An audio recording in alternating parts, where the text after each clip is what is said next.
రాష్ట్రంలో పొగమంచు వీడటం లేదు. పొగమంచుతో రోడ్డుపై దారి కనిపించగా వాహనదారులు ఇబ్బందులు పడుతున్నారు. మరో వారం రోజుల పాటు రాష్ట్రంలో చలి తీవ్రత, పొగమంచు ప్రభావం కొనసాగుతుందంటున్నారు వాతావరణ శాఖ అధికారులు. ప్రజలు అప్రమత్తంగా ఉండాలని సూచించారు.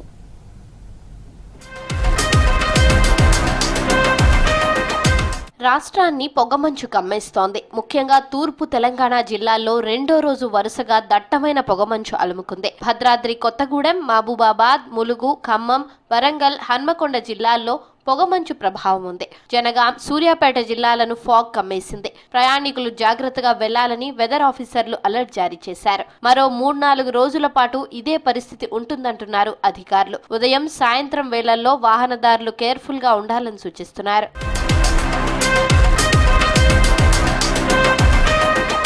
కరీంనగర్ జిల్లా హుజూరాబాద్ నియోజకవర్గంలో దట్టమైన పొగమంచు అలుముకుంది. ఉదయం వాహనదారులు తీవ్రమైన ఇబ్బందులు పడ్డారు. జాతీయ రహదారులపై ముందు రోడ్డు కనపడక ఉదయం 9 దాటినా లైట్లు వేసుకుని ప్రయాణాలు చేశారు. గత 2 రోజులుగా ఇదే పరిస్థితి నెలకొంది. చలి తీవ్రతతో ఆలస్యంగా బయటకు వస్తున్నారు ప్రజలు. విద్యార్థులు, ఉద్యోగులు తీవ్రమైన ఇబ్బందులు ఎదుర్కొంటున్నారు.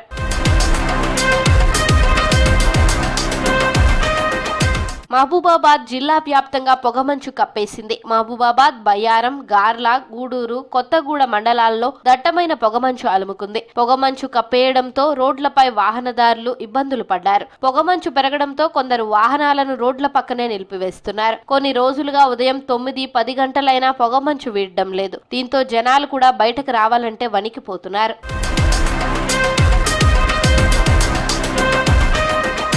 రాష్ట్ర వ్యాప్తంగా పొగమంచు మరో వారం పాటు కొనసాగుతుందన్నారు వాతావరణ శాఖ అధికారులు. ప్రజలు అప్రమత్తంగా ఉండాలని సూచించారు.